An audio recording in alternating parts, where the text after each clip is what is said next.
Hello दोस्तों, आप सभी का स्वागत है स्टूडेंट क्लासेस में। आज हम आपके लिए लेकर आए हैं पास्ट कंटीन्यूअस टेंस से। तो आज हम पास्ट कंटीन्यूअस टेंस पढ़ेंगे।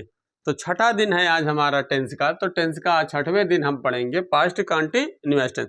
तो पास्ट कंटीन्यूअस टेंस पढ़ने से पहले आपको इसकी पहचान समझना है। तो कॉपी कलम आप उठाइए और इसकी पहचान लिखिएगा कि यदि किसी वाक्य के अंत में रहा था, रही थी, रहे थे, या फिर आ हुआ था, ई हुई थी, ए हुए थे, आए, तो ऐसे वाक्य पास्ट कंटीन्यूअस टेंस के वाक्य कहलाते हैं। तो ऐसे वाक्य क्या होंगे? पास्ट कंटीन्यूअस टेंस के वाक्य कहलाते हैं। तो शॉर्ट में आप समझ लीजिए, लास्ट में क्या रहेगा? रहा था, या फिर रहेगा रही थी, या फिर मान लीजिए रहे थे। इसके अलावा ये भी आ सकता है आ हुआ था, या हुआ था, या ठीक है, या फिर ई हुई थी। इस तरीके से पास्ट कंटीन्यूअस टेंस की पहचान होती है। ठीक है, तो चलिए हम इसका सबसे पहले पढ़ते हैं पास्ट कंटीन्यूअस टेंस का हम सबसे पहले क्या पढ़ेंगे? अफर्मेटिव, नेगेटिव और इंट्रोगेटिव। तो सबसे पहले हमें पढ़ना है अफर्मेटिव सेंटेंस। ठीक है, यदि आप नए हो तो आप वीडियो पे यदि नए हैं तो वीडियो को सब्सक्राइब जरूर कर लीजिए, ताकि जितने भी आपको टॉपिक पढ़ाए जाए उसका नोटिफिकेशन आप तक पहुंच सके। चलिए आइए क्लास स्टार्ट करते हैं। तो हेडिंग करिएगा अफर्मेटिव सेंटेंस। अफर्मेटिव सेंटेंस, ठीक है। अफर्मेटिव सेंटेंस मतलब साधारण वाक्य। तो पास्ट कंटीन्यूअस टेंस का साधारण वाक्य का अनुवाद हम कैसे करेंगे? इसके लिए सबसे पहले आपको स्ट्रक्चर समझना होगा। तो सबसे पहले आपको करना क्या होगा? पास्ट कंटीन्यूअस टेंस के साधारण वाक्यों का अनुवाद करते समय सबसे पहले आपको सब्जेक्ट लिखना है। सब्जेक्ट के बाद फिर यहाँ पर आप हेल्पिंग वर्ब के रूप में वाज या वर का प्रयोग करेंगे। इसके बाद वर्ब के फोर्थ फॉर्म में आईएनजी लगा देंगे, अर्थात वर्ब के फर्स्ट फॉर्म में आईएनजी लगा देंगे, अर्थात वर्ब का फोर्थ फॉर्म। इस तरीके से आप अनुवाद कर सकते हैं। ठीक है, तो इसका पास्ट कंटीन्यूअस टेंस का अफर्मेटिव सेंटेंस का ये रहा संरचना सूत्र है।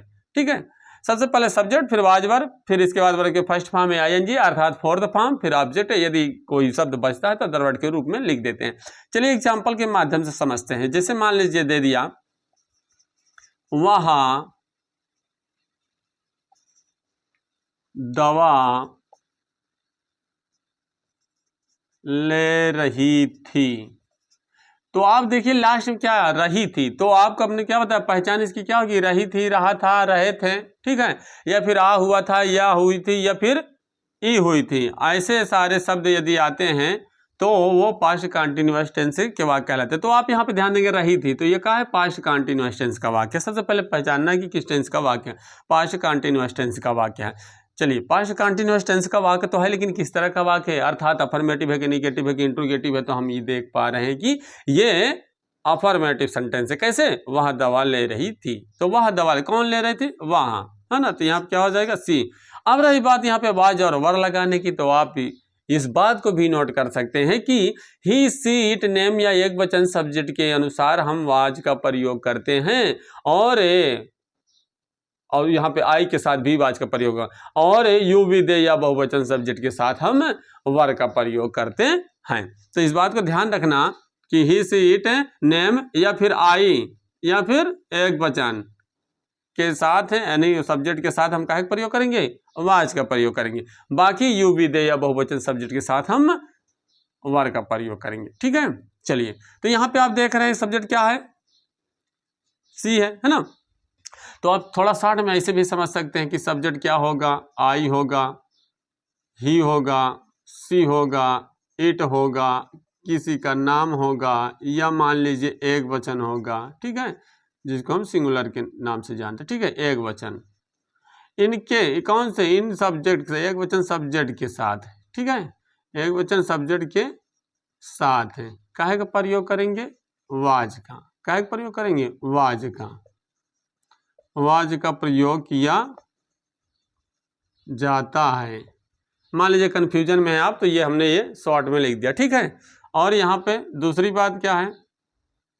कि यू वी दे या बहुवचन यानी प्लूरल, ठीक है, सब्जेक्ट के साथ क्या प्रयोग करेंगे, वर का प्रयोग किया जाता है, वर का प्रयोग किया जाता है। इस तरीके से हमने ये शॉर्ट में 2 बातें आपको बता दी, ठीक है। अब याद रहेगा, याद हो गया, चलिए ठीक है। अच्छा, लिख दिया जाता तो ज़्यादा बेहतर पड़ता है ना, ऐसे बताने में थोड़ा कन्फ्यूजन रहता है। चलिए ठीक है, तो यहाँ पे क्या हो गया, सब्जेक्ट है सी के साथ क्या लगाएंगे, वाज वर्ब में कोई एक लगाना है तो क्या लगाना है, वाज। क्या कर रहे हैं, ले रहे, तो लेने की मीनिंग क्या हो जाएगा, टेक। तो यहाँ पे टेक में आईएनजी जोड़ेंगे तो क्या हो जाएगा, टेकिंग, है ना। टेक में जो लास्ट में यानी किसी भी शब्द के लास्ट में ये होता है तो आईएनजी लगाते समय ई को हटा देते, ये भी आपको पता होना चाहिए। क्या ले रही हैं, दवा, तो टेकिंग मेडिसिन, ठीक है, कोई दिक्कत। चलिए दूसरा, जैसे एक एग्जांपल और समझते हैं, हम सड़क पर टहल रहे थे, हम सड़क पर टहल रहे थे मतलब हम लोग सड़क पर टहल रहे थे, तो रहे थे, ठीक है, रहे थे। तो यहाँ पे देखिए क्या दिया है, वी, कौन टहल रहे थे, वी के अनुसार क्या लगाएंगे, ये देखिए यू वी दे या बहुवचन सब्जेक्ट के साथ वर का प्रयोग किया जाता है, तो इसका मतलब यहाँ पे वर, ठीक है। क्या कर रहे थे, टहल रहे थे, टहलने की मीनिंग क्या होती है, वॉक, तो हो जाएगा इसमें आईएनजी जोड़ के क्या बन गया, वॉकिंग। क्या वॉकिंग नहीं दिया, लेकिन कहाँ पे वॉकिंग, सड़क पर, तो ऑन द रोड। इस तरीके से आप समझ सकते हैं, रहा था, रही थी, रहे थे आएगा तो वो पास्ट कंटिन्यूअस टेंस का वाक्य होगा। या फिर मान लीजिए कभी मान लीजिए आ हुआ है, या हुई है, या फिर ई हुई है, ठीक, तो उसकी जगह पे हमने प्रेजेंट में इसे सीखा था, लेकिन यहाँ पे पास्ट में क्या है, आ हुआ था होगा, है की जगह था हो जाएगा, बस फर्क इतना है, ठीक है। चलिए अब देखिए, मान लीजिए इसका कभी निगेटिव सेंटेंस बनाना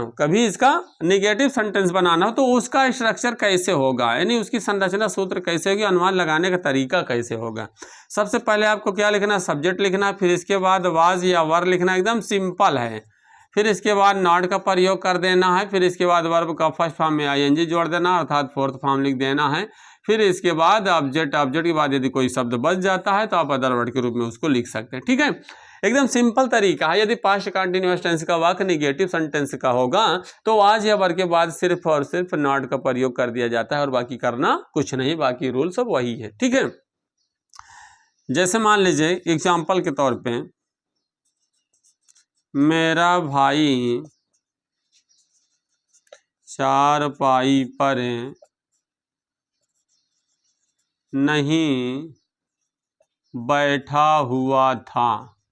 अब आप देख रहे हैं कि हुआ था आ गया ना, आ हुआ था या फिर या हुआ था, ठीक है, या फिर ई हुई थी, है ना, ए हुए थे, मतलब इस तरीके से जैसे हमने एक थोड़ा सा बताया, इसका मतलब नहीं कि बड़ी ही रहेगा बस उतना ही रहेगा, नहीं, कुछ भी हो सकता है, छोटी बड़ी कुछ भी, ठीक है।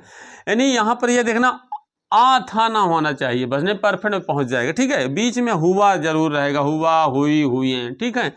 इसका मतलब ये कंटिन्यूअस को दर्शाता है। जैसे मेरा भाई चारपाई पर नहीं बैठा हुआ था, तो थोड़ा इसको साइलेंट करके पढ़ते हैं, मेरा भाई चारपाई बैठा हुआ था, बैठा हुआ मतलब बैठ रहा था, अब इसका मतलब नहीं ऐसे बैठ रहा था, है ना।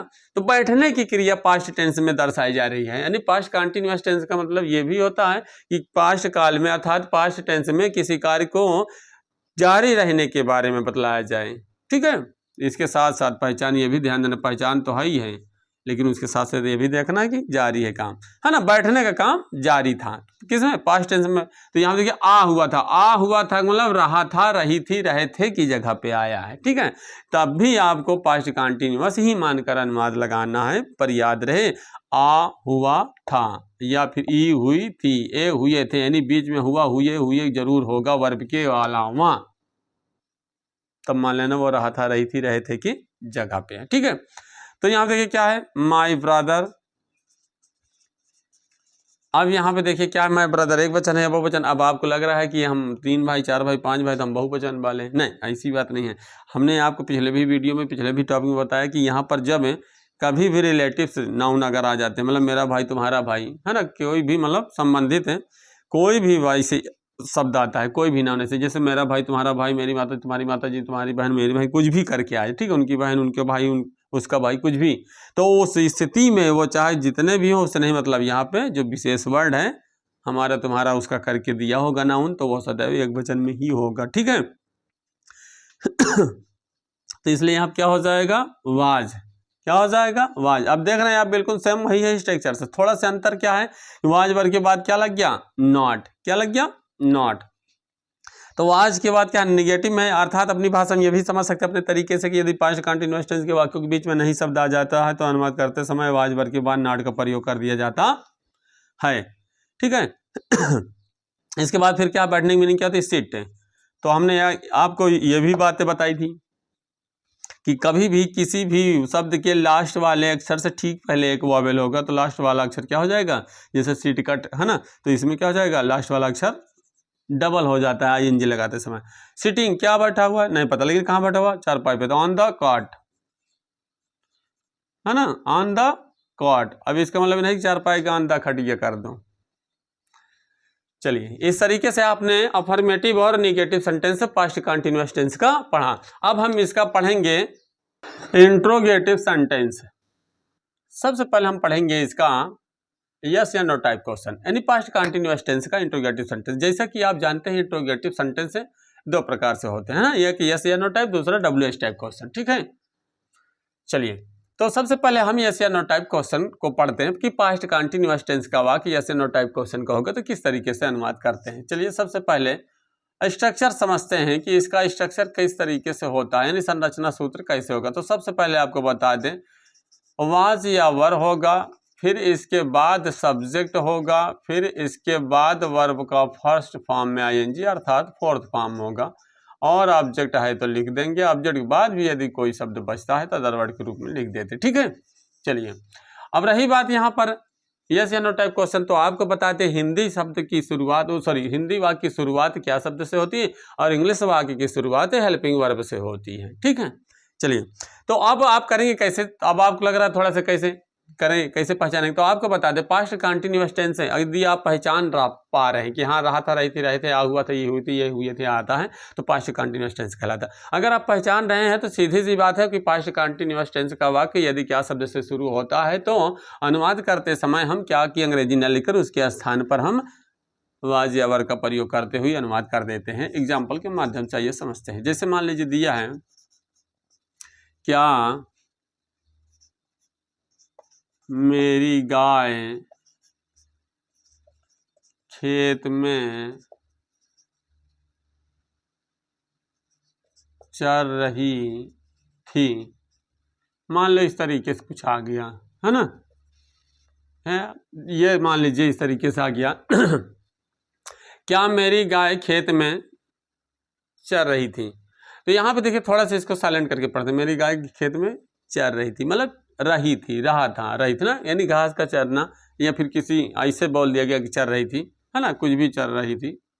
तो यहाँ पर देखिए क्या है, क्या शब्द से यह वाक्य शुरू हुआ, कौन सा, पास्ट कंटिन्यूअस टेंस का वाक्य, पास्ट कंटिन्यूअस टेंस का वाक्य काहे से शुरू हुआ, क्या शब्द से शुरू हुआ। तो अभी आपको हमने क्या बताया कि क्या शब्द से शुरू होगा, तो क्या शब्द की अंग्रेजी न लिखकर इसके स्थान पर वाज या वर का प्रयोग करेंगे, लेकिन याद रहे वाज वर का प्रयोग करेंगे तो किसके अनुसार करेंगे, सब्जेक्ट के अनुसार, किसके अनुसार, सब्जेक्ट के अनुसार, ठीक है। तो यहाँ पे हमें सब्जेक्ट देखना होगा, तो यहाँ थोड़ा सा इसको साइलेंट करके अर्थात हाइड करके थोड़ा चेक करते हैं कि कौन चल रही थी, मेरी गाय, है ना, तो इसका मतलब एक वचन है, ठीक। तो यहाँ पे क्या हो जाएगा, वाज, फिर वाज वर्ग के बाद क्या लगाएंगे, सब्जेक्ट है, तो यहाँ सब्जेक्ट क्या हो गया, माई काउ, ठीक है। अब यहाँ पे इसके बाद देखिए क्या कर रही थी, चर रही थी, तो चरने की मीनिंग क्या होती है, ग्रेज, क्या होती है, ग्रेज। अब ग्रेज में क्या जोड़ेंगे, ING, तो बन जाएगा ग्रेजिंग। क्या चल रही थी नहीं बताएगा, लेकिन कहाँ चल रही थी, खेत में, तो in the field, in the field, ठीक है। इस तरीके से आप कर सकते हैं। और यदि मान लीजिए बाय द वे कभी यही इंट्रोगेटिव निगेटिव सेंटेंस में आ जाए तब कैसे करेंगे, अगर इंट्रोगेटिव निगेटिव सेंटेंस में आ जाए तब कैसे करेंगे, तो सिंपल सा फंडा है कि कोई भी इंट्रोगेटिव हो, कोई भी का मतलब चाहे वो यस नो टाइप क्वेश्चन का हो और चाहे WH टाइप क्वेश्चन का वाक्य हो, अर्थात इंट्रोगेटिव का कोई भी भाग अगर निगेटिव सेंटेंस में आता है तो एक ही तरीका है उसका अनुवाद करते समय सब्जेक्ट के बाद हम काहे का प्रयोग कर देंगे, नॉट। ठीक है, जैसे एक एग्जांपल देखिएगा, क्या कल बारिश नहीं हो रही थी, है ना। तो देखिए बारिश नहीं हो रही थी, तो यहाँ पे आप देख रहे हैं रही थी पास्ट कंटिन्यूअस टेंस का ही है वाक्य, लेकिन याद रहे काहे से शुरू हुआ, क्या शब्द से, तो क्या शब्द से शुरू हुआ, तो इसके जगह पे हम क्या लिखेंगे, इसकी अंग्रेजी ना लिखकर हेल्पिंग वर्ब इसी का लिखेंगे। तो क्या होता है, वाज या वर।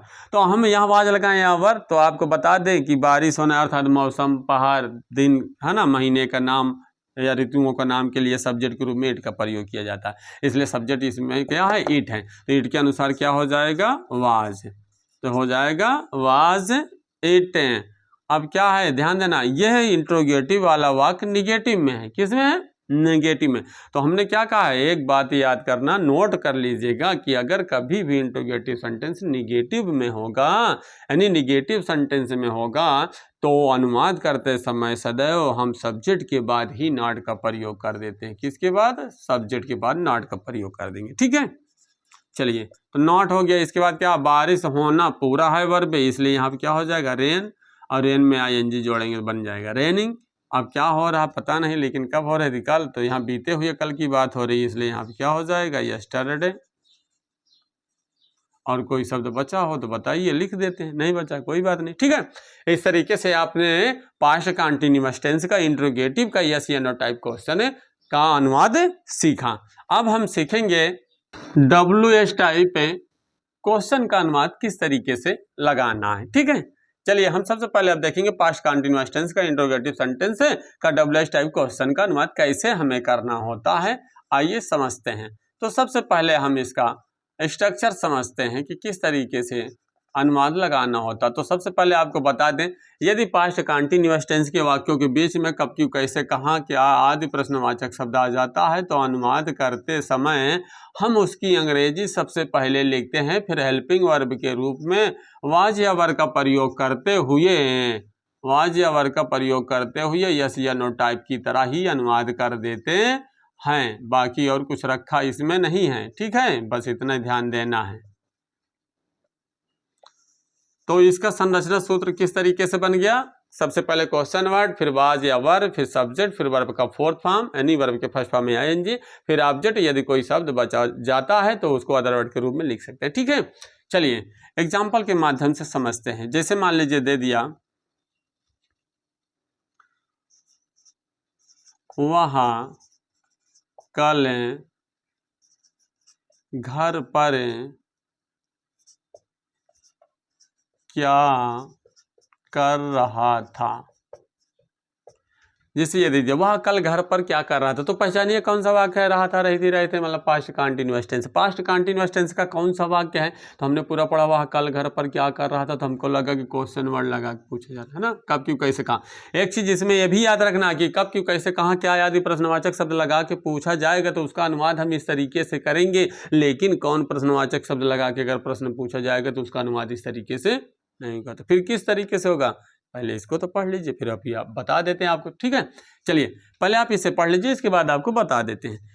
तो वह कल घर पर क्या कर रहा था, क्या कर रहा था, तो सबसे पहले हम इसकी अंग्रेजी ले। अब ये मत सोच लेना कि अभी तो क्या से शुरू हुआ था तो नहीं लिखते थे, अब क्यों लिख रहे हैं, तो वो बात दूसरी थी, क्या कि क्या शब्द से शुरू होता है तो उसकी जगह पे हम उसकी हेल्पिंग वर्ब का प्रयोग करते हैं। लेकिन अगर कब, क्यों, कैसे लगा के पूछा जाए या क्या लगा के प्रश्नवाचक पूछा जाए, WH टाइप की अगर जहाँ बात होती है तो वहाँ पे फिर आपको इसकी अंग्रेजी क्वेश्चन वर्ड की जगह पे लिखना ही होता है। शुरू में तो नहीं है, बीच में ना। हाँ, चलिए, तो इसका मतलब क्या हो जाएगा, सबसे पहले व्हाट। ठीक है, फिर इसके बाद आप देख रहे हैं वाज या वर किसके अनुसार डिसाइड करते हैं हम, सब्जेक्ट की बात, किसके बाद, सब्जेक्ट, सॉरी सब्जेक्ट के अनुसार, किसके अनुसार, सब्जेक्ट के अनुसार। तो यहाँ पे देखिए सब्जेक्ट कौन, वह के अनुसार यहाँ क्या हो जाएगा, वाज। ठीक है, ही, क्योंकि रहा था, रही थी होता सी हो जाता। ठीक है, तो व्हाट वाज ही, है ना, करने की मीनिंग क्या हो गई, डूइंग, तो डू में आईएनजी लग गया, डूइंग, क्या कर रहा था पता नहीं, लेकिन घर पर, तो यहाँ क्या हो जाएगा, एट होम।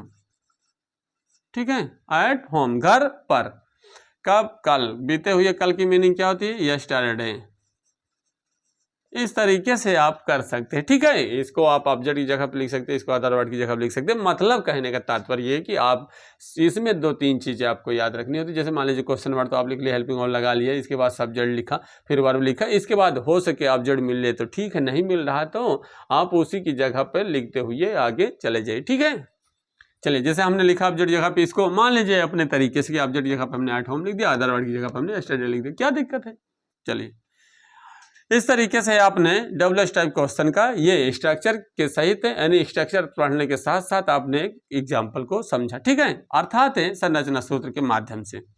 चलिए अब देखिएगा, अगर कौन प्रश्नवाचक शब्द लगा करके पूछा जाता है क्वेश्चन, अगर मान लीजिए पास्ट कंटीन्यूअस टेंस में कौन प्रश्नवाचक शब्द लगा के पूछा जाए तो उसका अनुवाद हम किस तरीके से करेंगे। तो आपको बता दें, जब भी कौन प्रश्नवाचक शब्द लगा के पूछा जाता है क्वेश्चन तो उसकी अंग्रेजी हु सदैव सब्जेक्ट के स्थान पर लिखा जाता है, और सब्जेक्ट के स्थान पर लिखते हुए उसका अनुवाद हम अफर्मेटिव सेंटेंस की तरह कर देते हैं। किसकी तरह कर देते हैं? अफर्मेटिव सेंटेंस की तरह अनुवाद कर देते हैं। ठीक है, तो यहाँ पे देखिए, यहाँ पे हो क्या है सब्जेक्ट। अब कौन प्रश्नवाचक शब्द लगा के देखिए अगर पूछा जाएगा प्रश्न तो उसकी अंग्रेजी हम क्वेश्चन वर्ड की जगह पे नहीं लिखेंगे, किसकी जगह पे लिखेंगे? सब्जेक्ट। तो आप कॉपी कलम उठाकर ये भी लिख सकते हैं कि यदि पास्ट कंटीन्यूअस टेंस के वाक्यों के बीच में कौन प्रश्नवाचक शब्द आ जाए तो अनुवाद करते समय कौन प्रश्नवाचक शब्द की अंग्रेजी हु सब्जेक्ट के स्थान पर लिखते हुए अफर्मेटिव सेंटेंस की तरह अनुवाद कर देते हैं। अनुवाद अफर्मेटिव सेंटेंस की तरह यानी इसी पास्ट कंटीन्यूअस टेंस का अफर्मेटिव। ठीक है, इसका नाम नहीं दूसरे का, जिस भी टेंस का वाक्य होगा उसी टेंस की बात की जाएगी। तो यहां पर अफर्मेटिव की तरह कर देना होता है, ना कि अफर्मेटिव ही होगा। ठीक है, लास्ट में क्वेश्चन मार्क जरूर रहेगा, इस बात को याद रखना। चलिए एग्जाम्पल से समझते हैं। जैसे मान लीजिए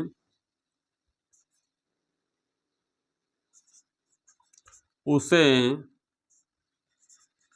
कल कौन बुला रहा था। उसे कल कौन बुला रहा था। देखिए कौन प्रश्नवाचक शब्द है। अगर आप सोचे हम इसको क्वेश्चन वर्ड की जगह लिख के कर दे तो गड़बड़। ठीक है, बिल्कुल गलत। ठीक है, तो इस बात को ध्यान रखना, कब क्यों कैसे कहाँ क्या आदि प्रश्नवाचक शब्द लगा कि क्वेश्चन पूछा जाएगा, सिर्फ कौन प्रश्नवाचक शब्द को छोड़ करके तभी आप इस स्ट्रक्चर का इस्तेमाल करना। अगर मान लीजिए कौन प्रश्नवाचक शब्द का प्रयोग करके अगर क्वेश्चन पूछा गया तब आप इस बात को रट लीजिए, याद कर लीजिए कि कौन की अंग्रेजी हु सदैव सब्जेक्ट के स्थान पर लिखते हुए अफर्मेटिव सेंटेंस की तरह अनुवाद करते हैं, वह भले ही इंटरोगेटिव में है तो क्या हुआ। ठीक है, चलिए तो यहाँ पे सबसे पहले हम क्या लिखेंगे? कौन की अंग्रेजी हु किसकी जगह सब्जेक्ट। एक चीज आपको और बता दें कि कौन का जब हम अर्थ समझते हैं तो हमें क्या ज्ञात होता है कि ये हु जो हु दिया है यानी कौन प्रश्नवाचक शब्द की अंग्रेजी जो हु दिया अर्थात कौन प्रश्नवाचक शब्द, ये सब्जेक्ट की जगह पर लिखे जाने का रीजन है। यहाँ पर रीजन ये है कि ये सब्जेक्ट के ही अर्थ में होता है यानी सब्जेक्ट के भाव में होता है।